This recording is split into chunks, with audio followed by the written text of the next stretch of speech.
Very far overdue, but I am finally back with a new book review. Today I'm going to be reviewing Camelot Burning by Catherine Rose.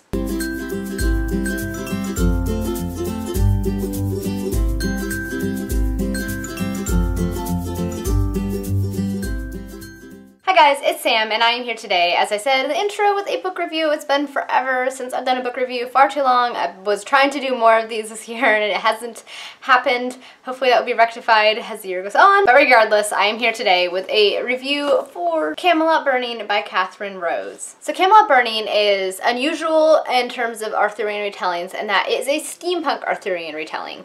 So it follows our main character Vivian, who is the handmaiden to the Queen Guinevere, but Vivian leads kind of a secret double life because in secret, unbeknownst to anybody at court, including her own family, she is actually an apprentice to Merlin.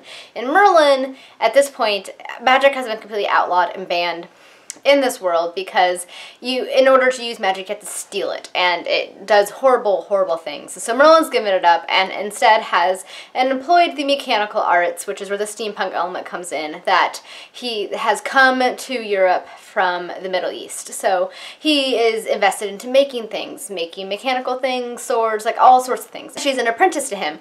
Well, one day, disaster strikes when Morgan Le Fay shows up and threatens Arthur and all of his knights, as per the usual story goes. And Vivian kind of gets entangled in all this because she has this larger role to play in the story that she's not even fully aware of.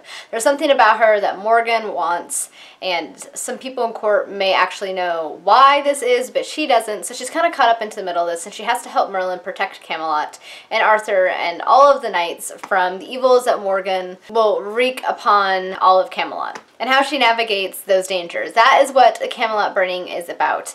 Overall, I rated this book 2 out of 5 stars. It did not live up to my hope for the series. It held a lot of promise. I had a lot of interesting concepts, but it just really failed to deliver on it for me.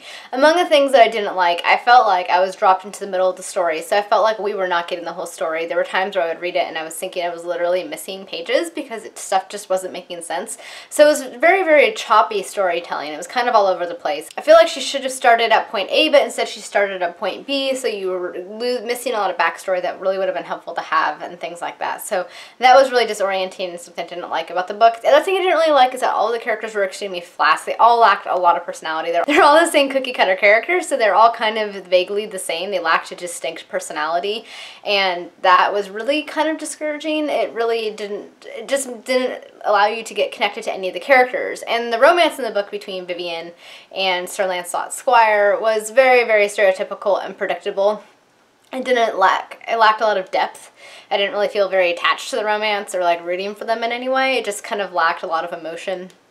So those things I really did not like about the book. As for what I did like about it, I did like that it incorporated steampunk elements into the story. I thought that she did do that very well. Like there was this mechanical dragon and things like that. So it added a lot of really interesting things to the story, especially mixed in with magic. I thought that was really intriguing. I also like what she did with the character of Queen Guinevere. Guinevere wasn't this typical Guinevere character. She had definitely a checkered past.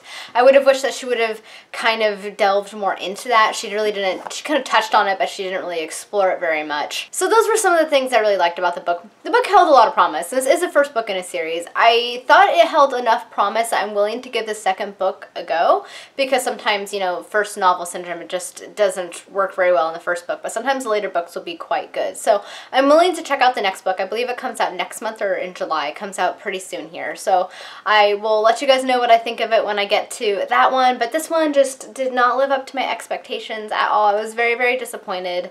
Just not the biggest fan. It was a fun read though. It was a very quick, fun read. So if you are looking for a quick, fun read and perhaps you're wanting to read a no King Arthur story, then I would suggest it. Just don't expect a whole lot from it. So yeah, those were my basic thoughts on Camelot Burning. I wasn't the biggest fan of it. I can see the promise that it holds, and I hope that the rest of the series will get better as it goes along. Alright guys, that was my review of Camelot Burning by Catherine Rose. I hope that you enjoyed this review, and if you have any more questions about the book or anything like that, feel free to put it down in the comments, or if you've read this book, let me know what you thought of it down in the comments. Just whatever you want to do, throw it down in the comments. Thank you guys so much for watching, and until next time, happy reading! Bye!